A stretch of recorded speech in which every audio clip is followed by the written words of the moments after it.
অনেক দিন পরে একটা হ্যান্ড পেইন্টিং বেবি ফ্রকের ভিডিও আপনাদের সাথে শেয়ার করতে চলে আসছি। আসসালামু আলাইকুম and hello everyone, I hope সবাই ভালো আছেন, সুস্থ আছেন। এটা একটা কাস্টমাইজ ডিজাইনের বেবি ফ্রক ছিল। তো আমার কাস্টমার আপু আমাকে যে ডিজাইনটা দেখিয়েছে সেটা তো প্রথমে আপনাদের সাথে আমি মোবাইলের স্ক্রিনে শেয়ার করে নিয়েছি। এই বেবি ড্রেসের ডিজাইনটা হবে অপরাজিতা থিমে। আপুর জন্য একটা শাড়ি অর্ডার করেছেন আর সাথে এই বেবি ড্রেসটা অর্ডার করেছিলেন। প্রথমে আমি টেইলার্সের কাছ থেকে এই ড্রেসটা বানিয়ে নিই, সাথে পেইন্ট করার জন্য বসে পড়ি। দেখতেই পাচ্ছেন ব্লু কালার রংটা দিয়ে আমি অলরেডি কাজ করা শুরু করে দিয়েছি। প্রথমে আমি পেন্সিল দিয়ে ড্র করে নিই ফুলগুলো, জাস্ট লাইনারগুলোই ড্র করে নিয়েছিলাম। দেন আমি কাজটা স্টার্ট করে দিই। এখানে আমি দুইটা তুলি ইউজ করতেছি। আসলে আমার তুলি সাইজগুলো মনে ছিল না খুব একটা। আর দেখতে পাচ্ছেন এটা ছিল আপুর সেই শাড়িটা, আর আমাদের পেজের শাড়ি ছিল এটা চান্দেরি সিল্কের। আপনারা চাইলেও কিন্তু এই শাড়িটা অর্ডার করতে পারেন আমাদের পেজে। আমি এখানে রংটাকে আর একটু পাতলা করার জন্য, ব্লু কালারটা একটু ডার্ক ছিল যেহেতু শাড়িটাতে একটু হালকা দেখা যাচ্ছিল কাজটা, তো আমি আর একটু হালকা করার জন্য এখানে অ্যানকেটা মিক্সড করে নিই। দেখতেই পাচ্ছেন আপনারা আমার মোবাইলের স্ক্রিনে দেখাই যাচ্ছে কাজটা কিন্তু আর একটু হালকা ছিল। তো আমার এই রংটা যেহেতু একটু বেশি ডিপ, সো আমি একটু হালকা করার জন্য এখানে অ্যানকেটা ইউজ করি। আর এখন যে ব্রাশটা আমি ইউজ করতেছি এটা ছিল আমার একটা মেকআপ ব্রাশ। এটার কত নাম্বার সাইজ ঠিক আমার মনে নেই। সব সময় তুলি দিয়ে কাজ করি এটা কিন্তু না, আমি মেকআপ ব্রাশ তুলি যখন যেটাতে কমফোর্টেবল ফিল করি সেটা দিয়ে কাজ করি, বা যেটা দিয়ে যখন কাজটা ইজি মনে হয় আমি সেটাই ইউজ করে থাকি।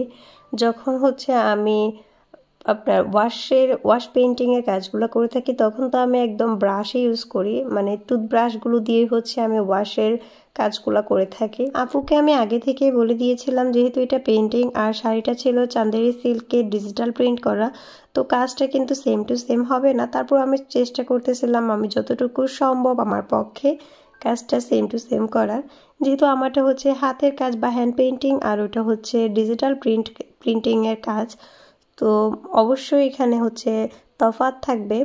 যাই হোক আপুকে আমি আগে থেকে বলে রেখেছিলাম এই কথাটা। তাছাড়া আপুকে আমি ছবিও দিয়েছিলাম, আপু বেশ পছন্দ করেছিলেন ডিজাইনটা। যাই হোক এখন আমি ভিতরে ইয়েলো কালারটা দিয়ে দিচ্ছি। অপরাজিতা ফুল আসলে যেরকম হয়ে থাকে বা এইটা থিমে যে ডিজাইনটা আপু আমাকে সাজেস্ট করেছিলাম বা শাড়িটাতে সেম যে ডিজাইনটা ছিল আমি সেটাই করার চেষ্টা করতেছিলাম। এখানে কিন্তু আমি তুলি দিয়ে কাজটা করতেছিলাম যেহেতু ভিতরের সাইডটা খুবই ছোট রেখেছি আমি সাদা অংশটা। অপরাজিতার মধ্যে কিন্তু ইয়েলো কালারটা, তারপর হোয়াইট কালারটা, ব্লু কালারটা, এই তিনটা কালারই থাকে। আর পাতাগুলো তো সবাই জানেনই গ্রিন কালার থাকে, তো আমি গ্রিন কালারের পাতা দিয়ে দিচ্ছিলাম। অনেক দিন পরে আমি আমার ইউটিউব চ্যানেলে কোনো ভিডিও আপলোড করতেছি বা কোনো ভিডিও শেয়ার করতেছি আপনাদের সাথে। মাঝখানে অনেক দিন আমি ভিডিও শেয়ার করতে পারি নাই, খুব বেশি ব্যস্ত সময় পার হচ্ছিল আমাদের, যেহেতু আমাদের বিজনেসে নতুন নতুন জিনিস অ্যাড হয়েছে। তাছাড়া খুব একটা বেশি এতদিন আমি মনোযোগ সহকারে বিজনেসে সময় না দিলেও এখন একটু চেষ্টা করতেছি পেজে একটু সময় দেওয়ার জন্য, যার কারণে এখানে চ্যানেলের মধ্যে বা ইউটিউব চ্যানেলে সময়টা একটু খুব কমই দেওয়া হচ্ছে। যাই হোক মাঝে মধ্যে ভিডিও আপলোড করা হবে, রেগুলার আপলোড করতে না পারলেও আপনাদের সাথে ছোট ছোট কিছু আমি এরকম পেইন্টিং ভিডিও শেয়ার করব বা ডিআইওয়াই শেয়ার করতে পারি বা ব্লগিং, যেটাই হোক না কেন। তো সাথেই থাকবেন আমাদের। আর যারা এই ডিজাইনটা পছন্দ করেছেন বা আপনারা আমাদের কাছ থেকে এটা করে নিতে চাচ্ছেন বা আপনাদের পছন্দ যে কোনো ডিজাইন কাস্টমাইজ করে আমাদের কাছে নিতে যাচ্ছেন আমাদের কাছ থেকে, আপনারা আমাদের পেজে যোগাযোগ করতে পারেন। আমাদের পেজের নাম সুইফবি, আমি ডিসক্রিপশন বক্সে লিঙ্কটা দিয়ে দিব। আর তাছাড়া আমাদের পেজে কিন্তু শাড়ি, 3 পিস, চান্দেরি সিল্কের শাড়ি, ডিজিটাল প্রিন্টের শাড়ি, কাঠগোলাপ, যে কোনো শাড়ি অ্যাভেলেবেল পেয়ে যাবেন। আপনারা চাইলে ভিজিট করে আসতে পারেন। শাড়ি, পাঞ্জাবি, একসাথে কাপল ড্রেস বা কম্বো, ফ্যামিলি কম্বো পেয়ে যাবেন। অনেক বেশি বকবক করে ফেলছি, আর বকবক করতে করতে আমার পাতাগুলো পেইন্ট করা হয়ে গেছে অলরেডি, দেখতেই পাচ্ছেন। সাথে কিন্তু ধারপালাগুলো দিয়ে দিয়েছি। আর এখন এটা যখন শুকিয়ে গিয়েছে আমি নিচে পাটাতে যে কাটা দিয়েছিলাম সেটা খুলে নিয়েছি, আর যতটুকু কাজ বাকি আছে এটার মধ্যে দিয়ে দিচ্ছি যাতে এই কাজটা কমপ্লিট করে ফেলতে পারি। 5-6 মিনিটের ভিডিও দেখে অনেকে ভাবতে পারেন এটা খুবই ইজি, এগুলো এত কেন দাম নেই। আমরা আসলে যারা হ্যান্ড পেইন্ট করে বা পেইন্টিং কাজগুলো করে তারাই জানে একমাত্র এগুলোর পেছনে কতটা সময় এবং কতটা ধৈর্যের প্রয়োজন হয়। এটা কিন্তু মনে হচ্ছে আমি যেহেতু 5-6 মিনিটে বা 6-7 মিনিটের একটা ভিডিও আপনাদের সাথে শেয়ার করতেছি, এটা মোটেও 6-7 মিনিটে আমার কাজটা কমপ্লিট হয় নাই।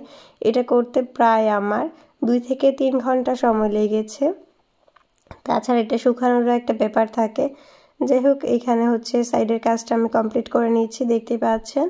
আর এটা যে শুধু হচ্ছে কাজটা করলেই হয়ে যায় না, এটাকে ভালো করে রোদে শুকিয়ে নিতে হয়, তারপর হচ্ছে এটাকে আয়রন করে নিতে হয়।